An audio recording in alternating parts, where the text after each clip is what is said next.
Deuxième chose, c'est lorsque, malheureusement en 2014, j'ai perdu un beau-frère ici. À 21 ans, il était étudiant international. À ce moment-là, vous avez déjà l'idée de devenir président, ou bien comment était la communauté congolaise ici à Minnesota avant un nombre de... Non, c'était la communauté déjà, c'était plusieurs familles déjà à cette époque-là. Donc, mais c'est lui qui avait, je crois, il était le secrétaire à l'époque de la communauté. Et c'est mentionné le nom. Yeah. Et est-ce que ça vous arrivait des fois d'aller les voir, les consulter, de demander par rapport à avoir des conseils par rapport à la communauté?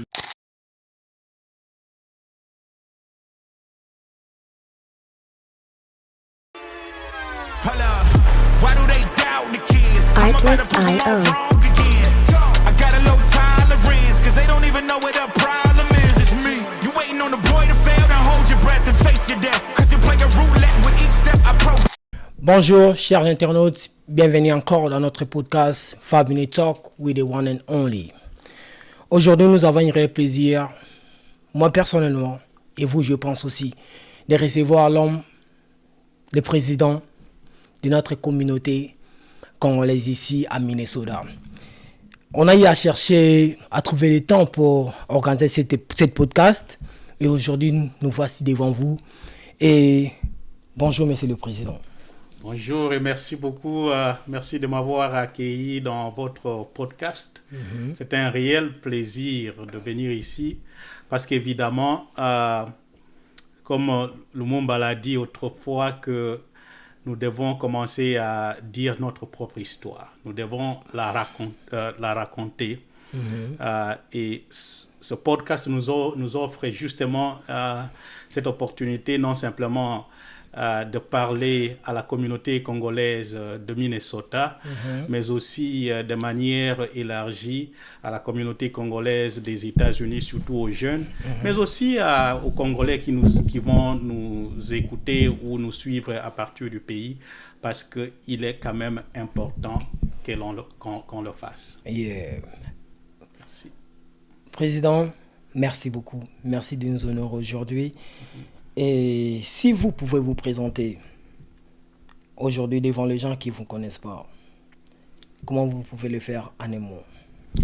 Bon, écoutez, je m'appelle Emmanuel Ouelo Ouemakoy. Comme vous me l'avez introduit, je suis actuellement président de la communauté congolaise de Minnesota. À part cela, je suis un ingénieur de formation. Et je suis marié avec 3 enfants. Wow. Monsieur le Président, pourquoi la communauté congolaise? Très bonne question. Pourquoi la communauté congolaise? Je vais répondre à cette question à plusieurs volets parce que je crois c'est une question très importante. Je vais un peu élaborer sur ça parce que mon engagement dans la communauté est basé sur plusieurs facteurs. Première chose, lorsque j'arrive ici en 2008 comme étudiant international, j'ai trouvé une communauté congolaise très active, une communauté qui m'a accueilli. Okay. Et j'ai bénéficié de cet accueil-là, de ces chaleurs-là. J'ai trouvé une autre famille ici. Et donc, je me devais redevable un peu à cette communauté-là. Deuxième chose, c'est lorsque, malheureusement en 2014, j'ai perdu un beau-frère ici. À 21 ans, il était étudiant international aussi. Et c'était une grande surprise pour moi de voir comment cette communauté s'est mobilisée pour soutenir la famille pendant ces temps très difficiles.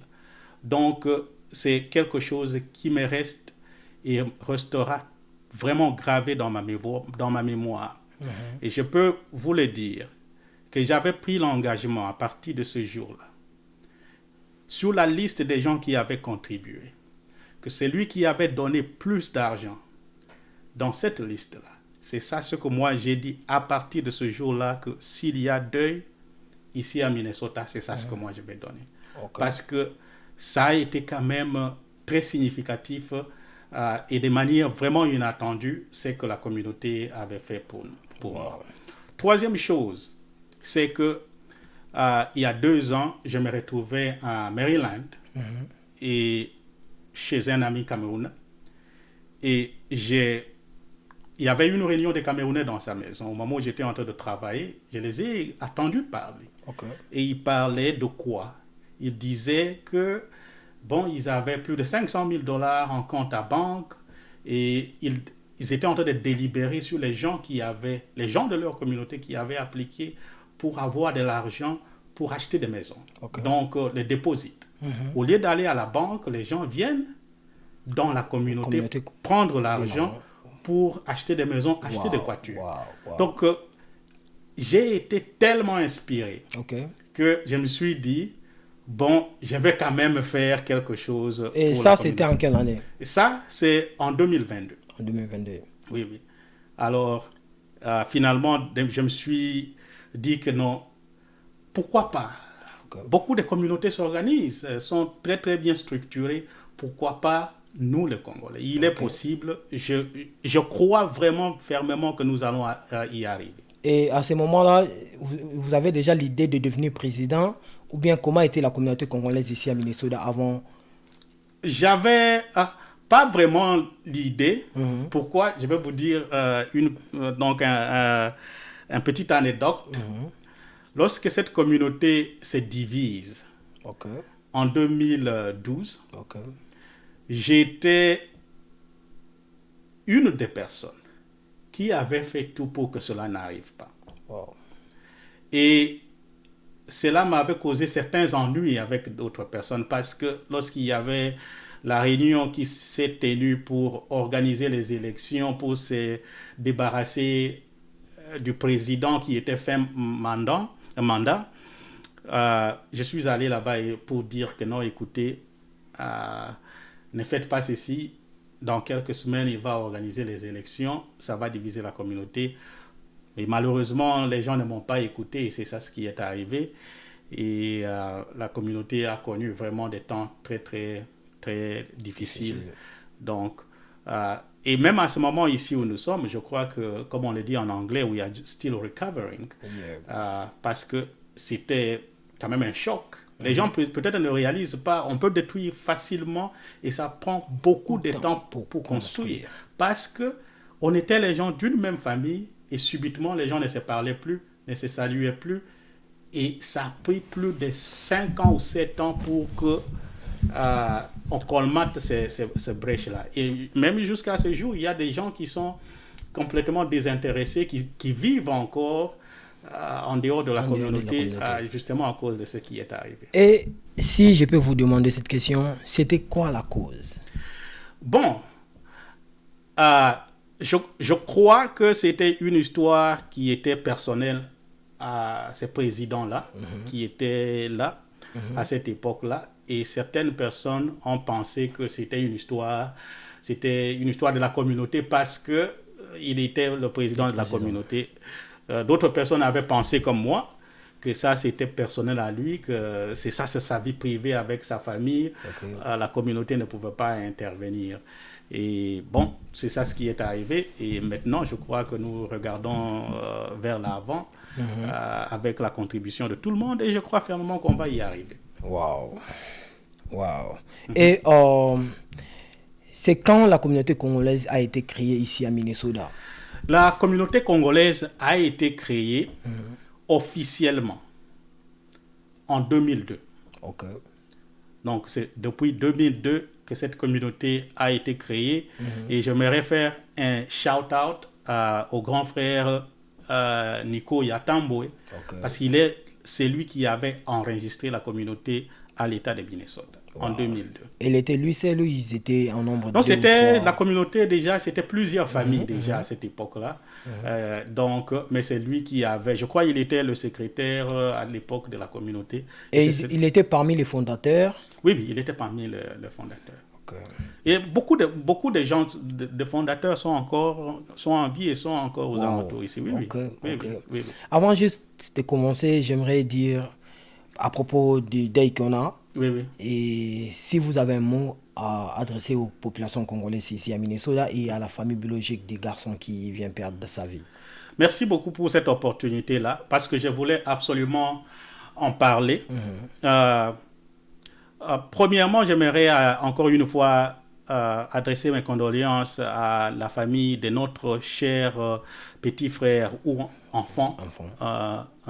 Vide qui nous a laissé dans des circonstances un peu difficiles. Okay. Et j'aimerais encore appeler de manière solennelle les membres de la communauté que c'est un deuil qui nous frappe. Okay.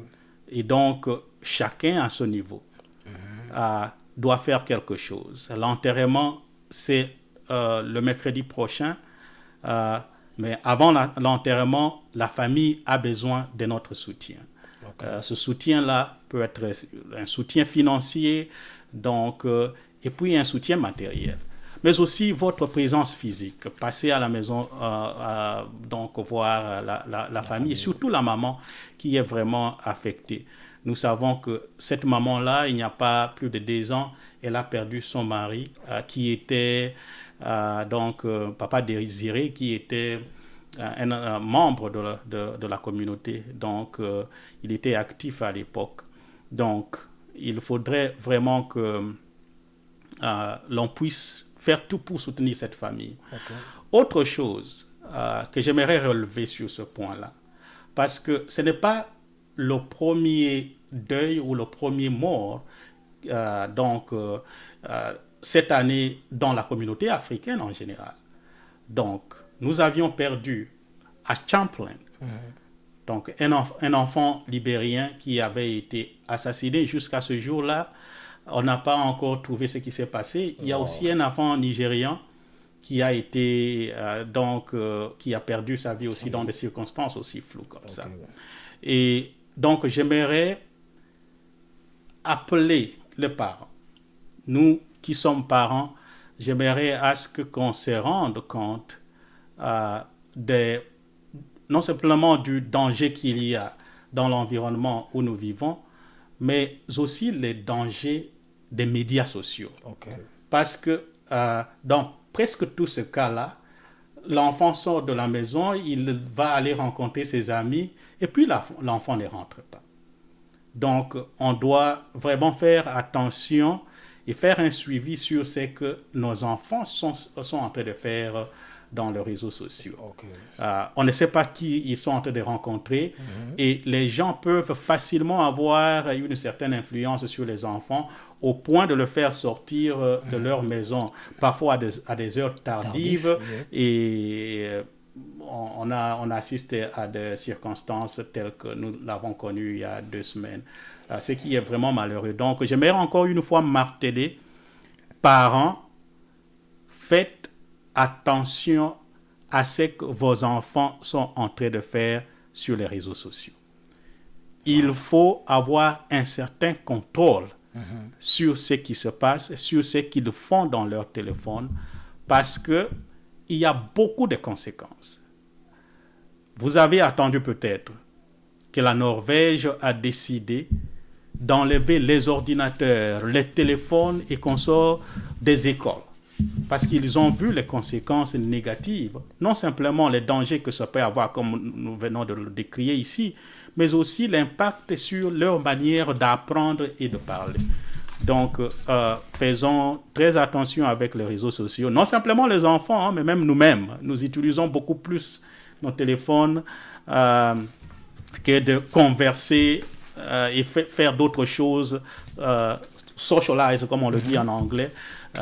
Donc, ça nous impacte aussi, pas simplement les enfants, mais tout le monde à tout le niveau. Wow. Et moi, personnellement, je vais dire nos sincères condoléances, moi et mon équipe, à toute la famille congolaise et la famille biologique. Ça nous frappe tous, parce qu'on est tous congolais, on est tous africains. Ça fait vraiment mal.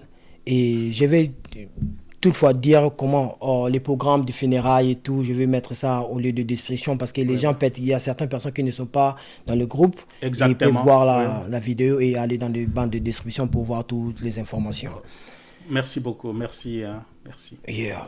Et Monsieur le Président, retournons un peu quand vous avez dit que la communauté congolaise a été créée en 2002 et vous avez cité un nom ici de papa qui était le secrétaire et tout. Oui.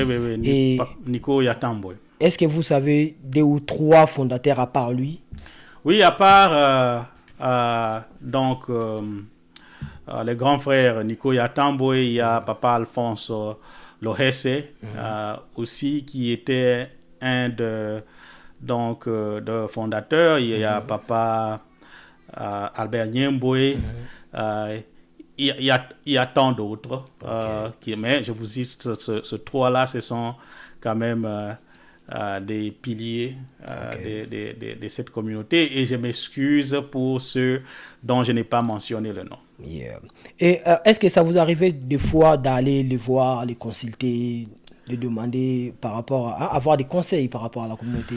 Oui, je le fais de temps en temps. D'ailleurs, hier, j'étais chez papa Alphonse Lohesse.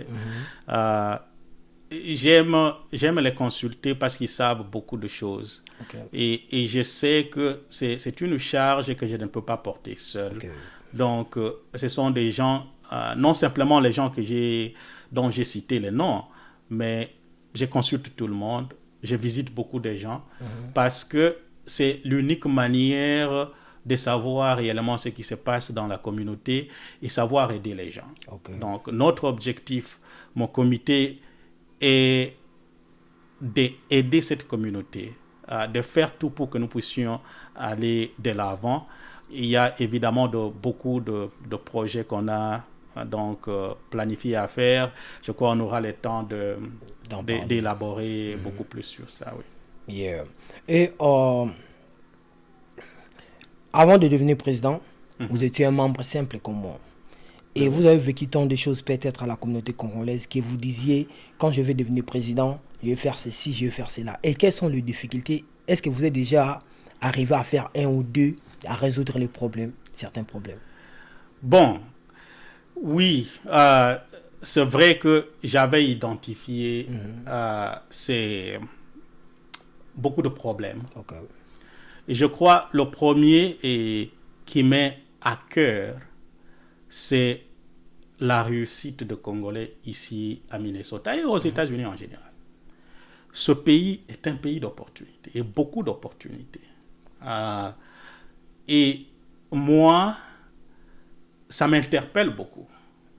Lorsque je vois des gens, surtout des jeunes, qui arrivent ici et qui se contentent du minimum, au lieu de faire beaucoup de choses. On peut faire beaucoup de choses. Je suis arrivé dans ce pays comme la plupart des gens, avec très peu d'anglais. On a souffert, on a fait des efforts. J'ai travaillé plus de 20 boulots lorsque moi j'étais étudiant. Et je travaillais full-time comme étudiant. Donc, pendant chaque nuit, presque, j'allais à l'école parce que je me supportais seul. Donc, je payais mes frais académiques.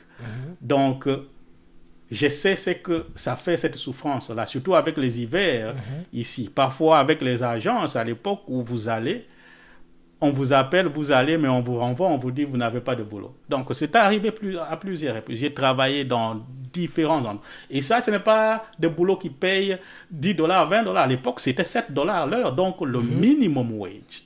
Wow. Il faut travailler toute la semaine, parfois 2 semaines, pour avoir, je crois, une histoire, si je me rappelle bien, $450. Donc, 2 semaines. Pour 2 semaines. 2 semaines. Donc, ce n'était pas grand-chose. Mais on a vécu avec ça. On le faisait parce on savait là où on allait. Alors, pour moi, voir des gens qui arrivent et qui se contentent de ce minimum-là et qui croient que ça, c'est assez pour vivre, ça m'interpelle beaucoup. Et on est en train de faire tout pour montrer aux gens. Vous n'avez pas nécessairement à aller prendre le chemin de l'école comme nous l'avions fait. Vous pouvez faire une formation professionnelle qui peut vous aider à avoir un travail décent. Et il y en a. Donc, on se limite. Autre chose, nous avons beaucoup de gens qui sont ici pendant plusieurs années, et qui ne font pas assez d'efforts même pour apprendre un peu d'anglais. Le minimum. Ici, vous n'avez pas à être... moi, nous n'allons jamais être comme des Américains qui sont nés ici, non. Mais être à mesure de communiquer. Donc, si quelqu'un vous dit quelque chose, vous attendez. Et vous arrivez à lui répondre. Le plus grand avantage dans tout ça, c'est que dans ce pays, ce n'est pas comme au Congo ou en Afrique où quelqu'un peut rire parce que tu n'as pas bien prononcé quelque chose. Ici, personne ne rit. Tout le monde est vrai. Donc, les gens sont tolérants. Ils font un effort de vous rencontrer là où vous êtes. Alors, dans notre communauté, malheureusement, nous avions beaucoup de cas où les gens viennent, ils se contentent vraiment du minimum. Ils croient que, donc, dès qu'ils ont un appartement, une voiture, c'est ça la vie. Non, ce n'est pas ça. Parce que lorsque vous commencez à avoir des enfants et que ces enfants commencent à grandir, vous allez sentir que ce travail-là, j'ai 3 enfants qui font le sport. Et l'argent qu'il faut pour qu'ils partent au sport, c'est quand même assez d'argent. Donc, et si vous n'avez pas un travail décent, vous ne pouvez pas faire ça.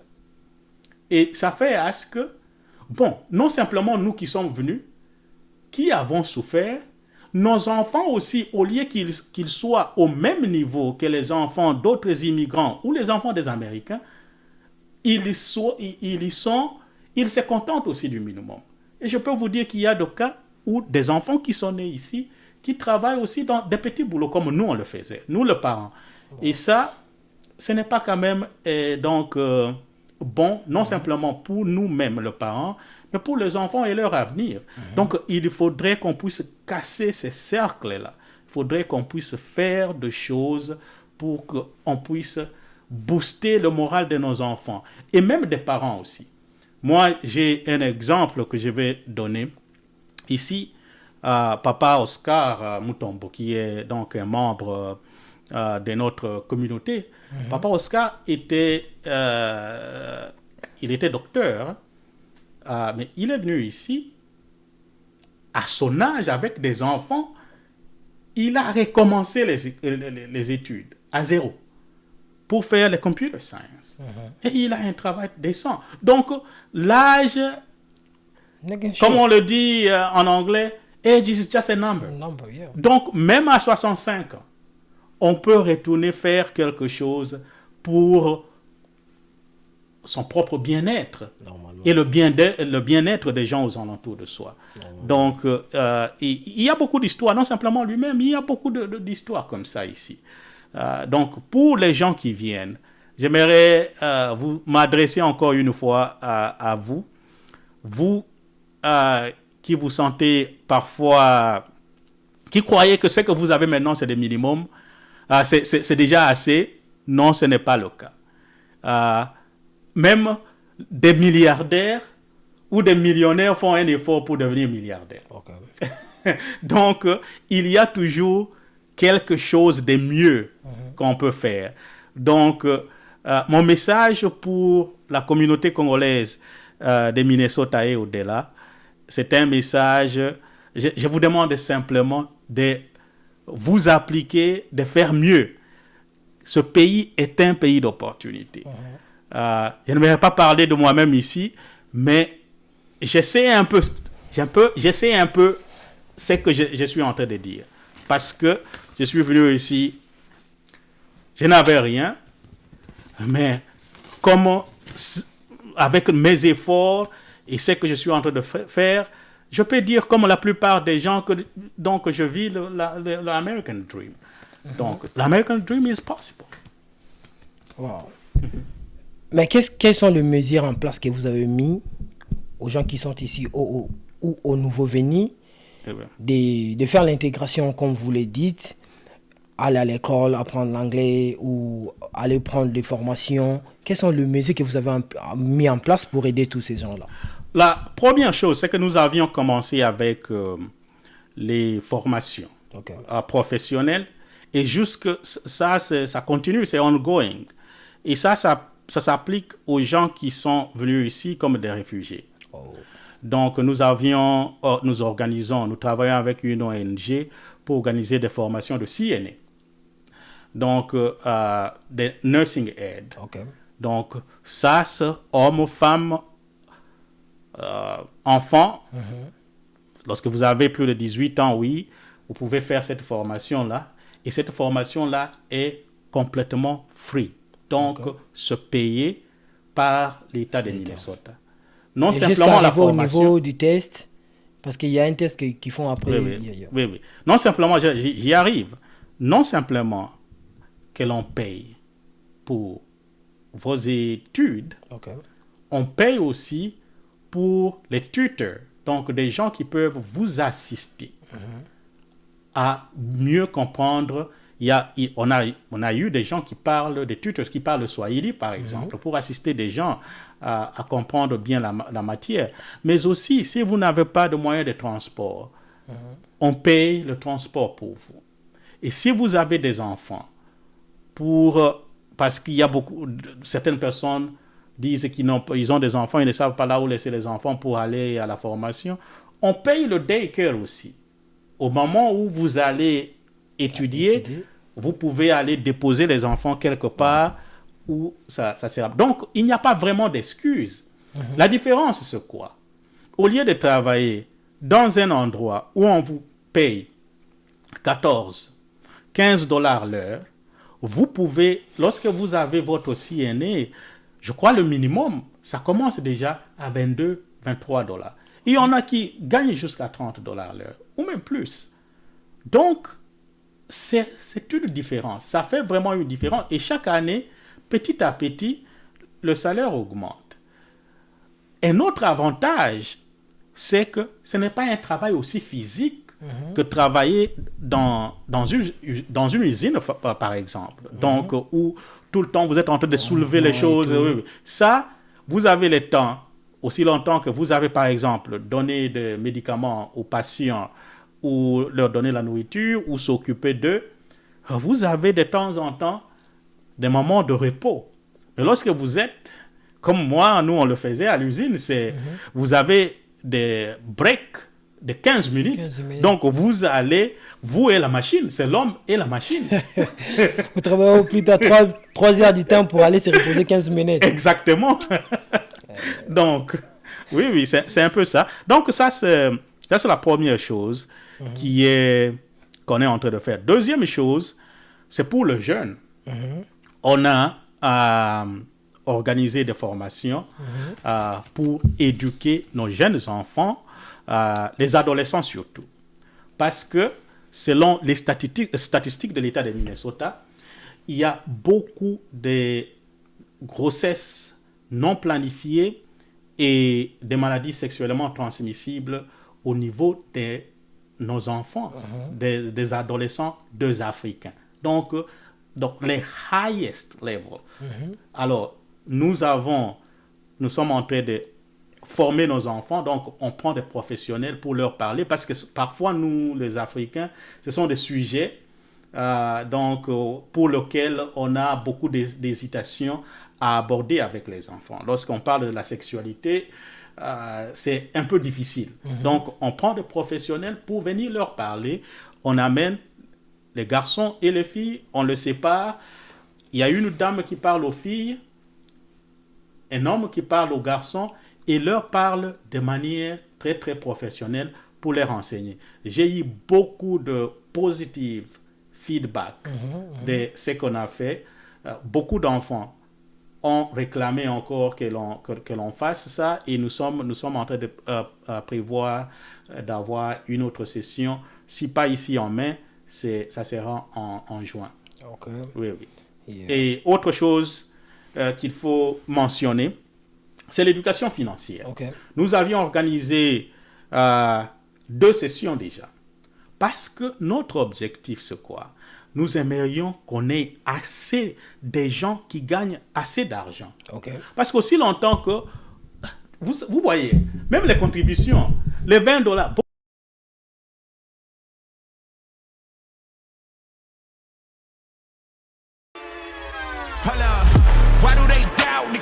Artlist.io. I got a low tolerance, cause they don't even know where the